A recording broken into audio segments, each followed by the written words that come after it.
Welcome to Raise the Anchor, the podcast that explores what happens when we stop drifting and start choosing. I'm your host, Melissa Burbridge, and each week we dive into real, raw stories of transformation, moments when people dared to raise the anchor and change course.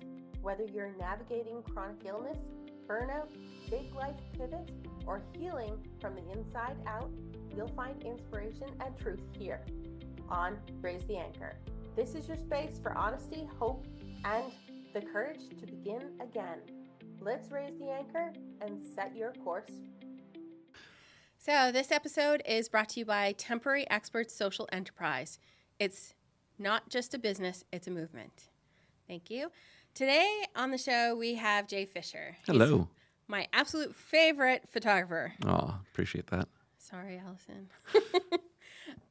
Different photography, different people. Absolutely. So for headshots, you're the man. I try to be anyway. And apparently for podcast studios, you're also the man.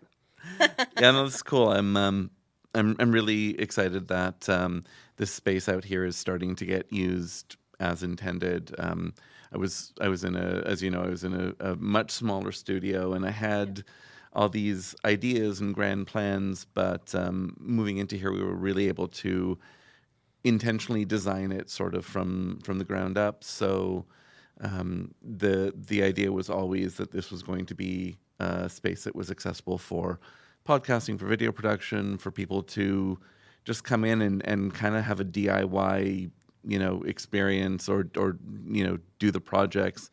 Because we're not trying to be pod starter who do a fantastic job, not trying to be a full service production studio, but I know a lot of people who they have an idea of what they're doing. They know how they want to take it from there. They're happy to do the post production themselves, but just really need a space to record in where somebody isn't going to wander into the kitchen and start making dinner in the background. That'd be me.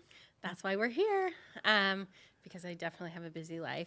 So I'm going to take us back. I love having you back on the show because the last time we've known each other for 4 or 5 years now? Yeah, almost 5 years. Which is crazy to me because it feels like I've known you forever. When we last spoke, you had just moved from Toronto to here. Mm-hmm. It was in the middle of a pandemic, and you didn't really have much of a business at the time. You were just really getting into your networking. You were working out of your living room.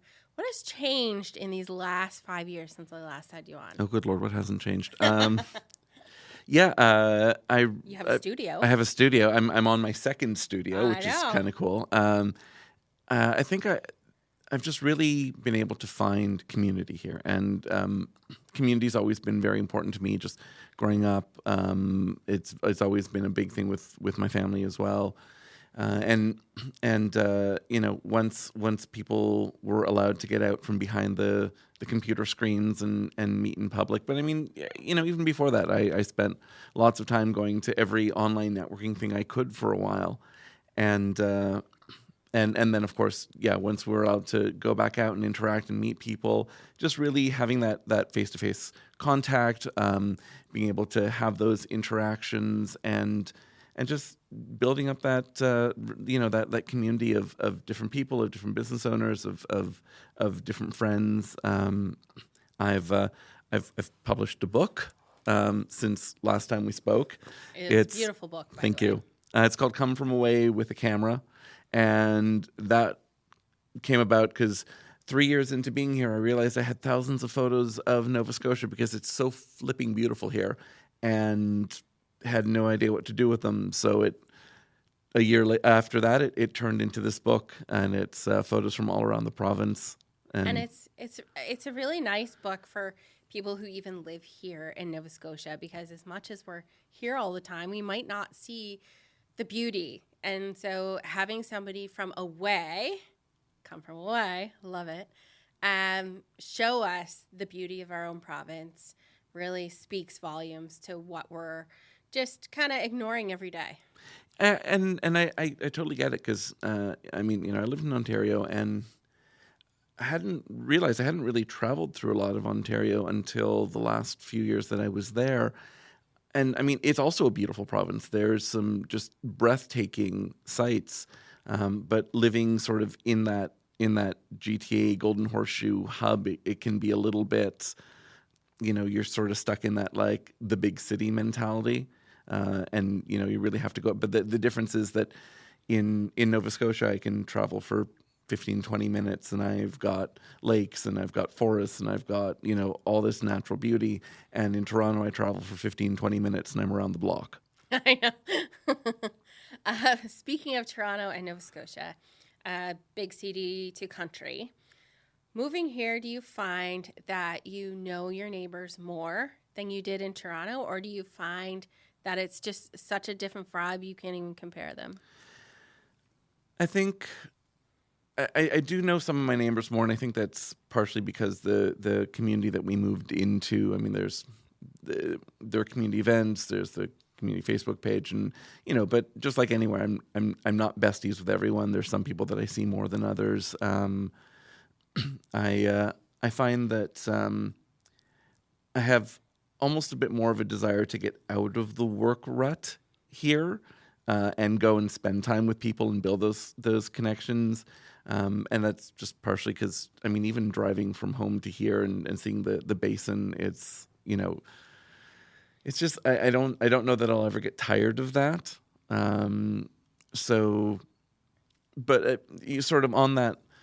One of the big differences that I've noticed being here is that people are more likely to just meet for coffee, more likely to just have that conversation.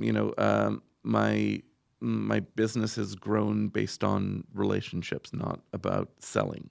And I'm sure some business coach is going to tell me I'm doing things, no.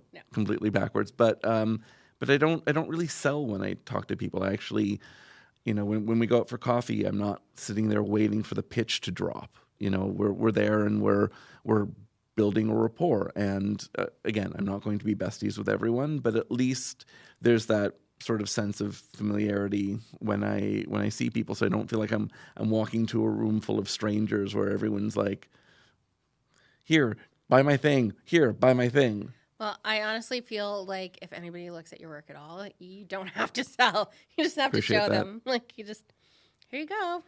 This Appreciate is what that. you get. We showed a few people your studio today, and they can instantly see like what that person is exuding in that photo, like the bossy one. Yeah. And they want to be a leader. Like, that's perfect. If you want to be a strong leader, you need to be able to show that, and you are able to perfectly capture that. Appreciate that. My thing is I really do my best to honor the person in front of me. And, my golden rule of headshots is the person in the photo is the same person walking in the room. So, if you're not a smiley person, I'm not going to try and get you to give me a big toothy smile in the photo. It's going to feel off, right? And then somebody's going to see that photo and they're going to expect kind of a certain energy and then come into the room and wonder like, oh, did I piss this person off? Like, what's going on here? And vice versa. If you're a big smiley person and somebody is expecting, that there's going to be that disconnect once when somebody walks in. So before, you were just trying to get your name known. Mm-hmm. How do you feel 5 years later your name and brand is here in Nova Scotia? Great. I love that, as I've grown with the brand and the business over the years, I realized that Capture Photography really is a business brand. Most of my clients are either business owners or entrepreneurs. I mean, I work with actors, I work with performers, I work with a lot of people, but a lot of the services really do revolve around business, business branding, corporate events, that sort of thing. So I've actually added kind of different brands for other kinds of photography. So, for example, this weekend I was doing photography for a dance school and love it. I love shooting dance. It's one of my favorite things, but that also doesn't fit with the Capture Photography brand. So, there's J. Fisher Photo or J. Fisher Photography, which is more of the, the dance, the performing arts, the family stuff, the creatives. Because amazingly, as much as I do honestly love headshots, I didn't buy a camera 10 years ago thinking that I was going to just do headshots. I bought a camera because it's an artistic medium. It's a way of storytelling, and that's it's really what I've always loved about photography, is that it's that snapshot, and that snapshot really needs to tell a story. And you do a beautiful job on that. Thank you. When we last spoke, you talked about how you were the lighting guy or the audio guy. You weren't as much behind the lens. You were more doing how people can look good behind the lens. And you completely left that, and now you're doing behind the lens. Has it morphed into more than just behind the lens? Have you gotten back into the arts world a lot more, or are you just doing here and there things? I mean, in a way, I actually still see myself as the lighting guy, because photography is so much about lighting. And now I have different lights that I play with, but whether it's for my headshots, which I've kind of nailed down the lighting for that for the most part, or I move into doing branding, and then we can talk about lighting in a different way. I find it's really kind of integral to how the photos come across, right? And knowing what light does and how to modify it, and where to use what. I do a little bit back in the sort of event production world or technical production, not a ton. And honestly, the main reason, thankfully, is because Capture It has grown to the point where I'm too busy to take on a lot of those other projects. I know, you're so busy. Because you are the headshot for people who hate having their photo taken.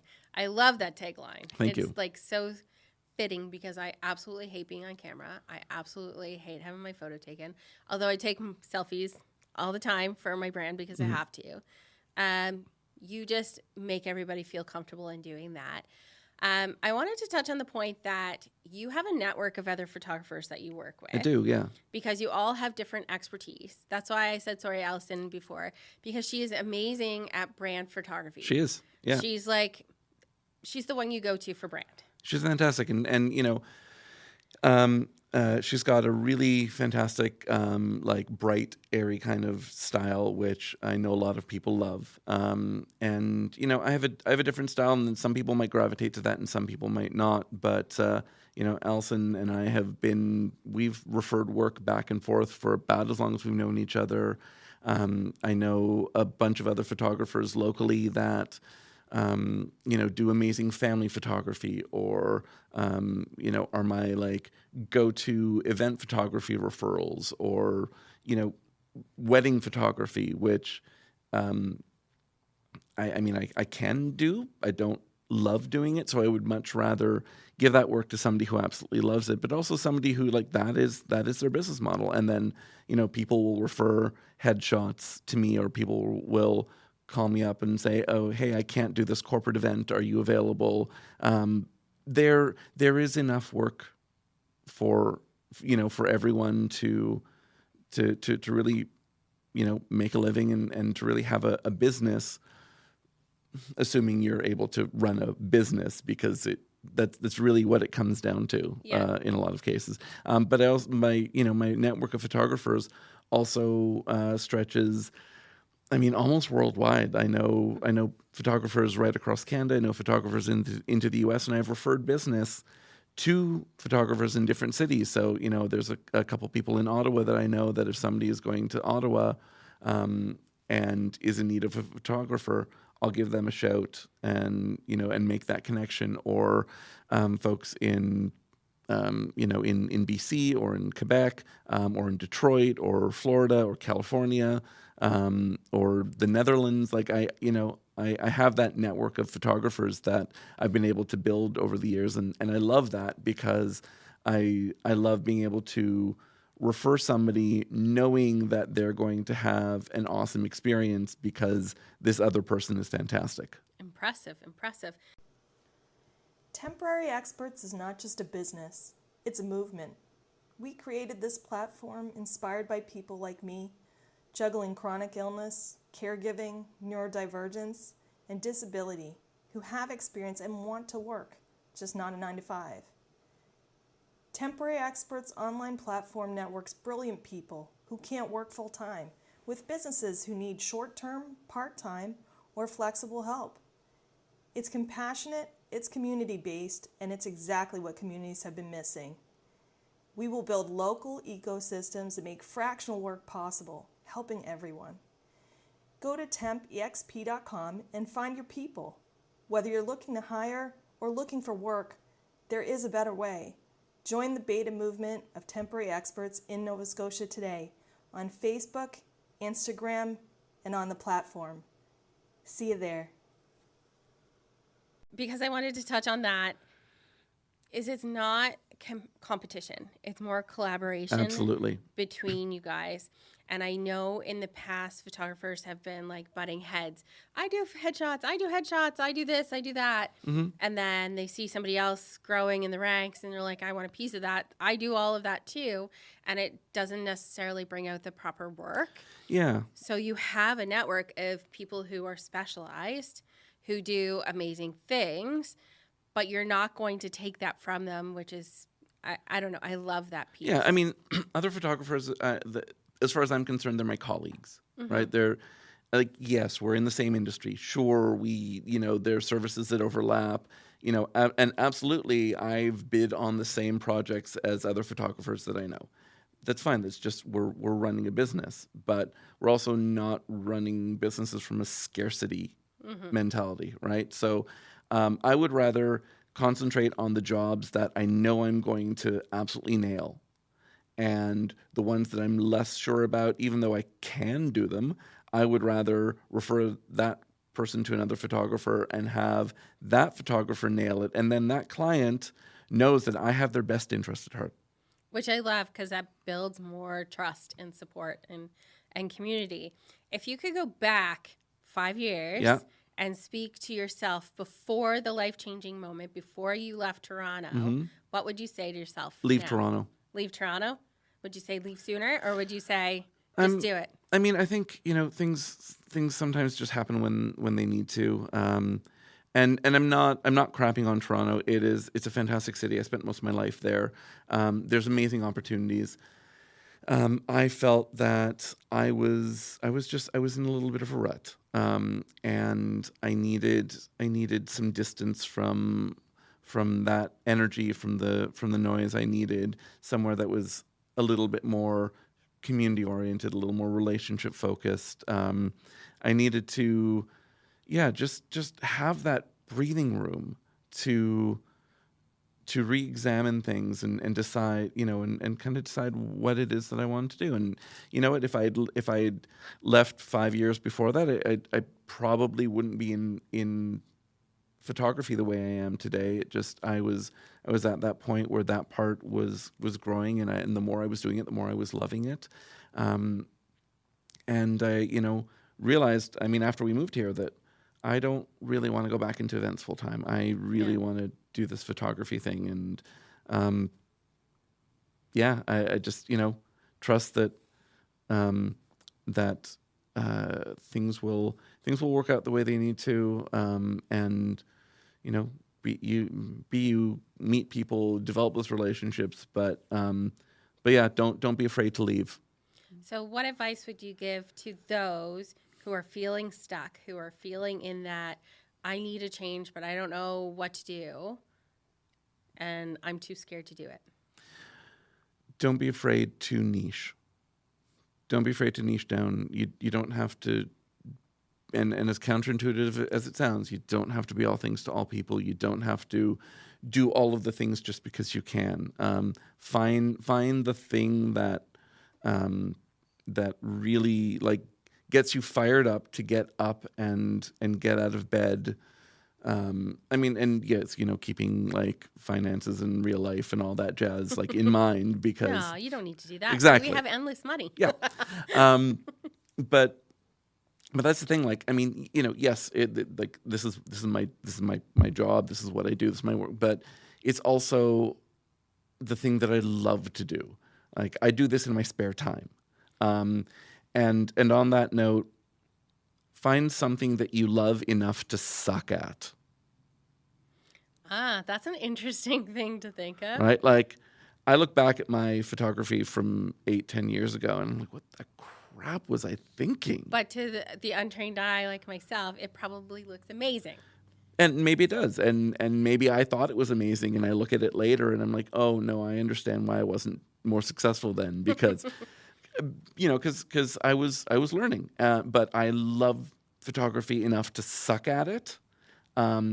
And I love it enough that when I try new types of photography, I can suck at that initially, but I can work on it and develop and really, like, I mean, just get better at it. I love that. I so love that thought process. Suck it. Be willing to suck at it. Absolutely. Because if you look at any of your work, you definitely don't suck at any part of it. Appreciate that. So if there's ever a part that you felt you sucked, you definitely don't.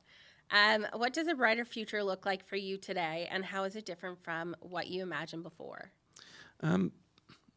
Honestly, I don't know that there's a lot of difference. Overall, I want to continue to grow my business to the point where I'm able to find better work-life harmony, because work-life balance is a BS concept.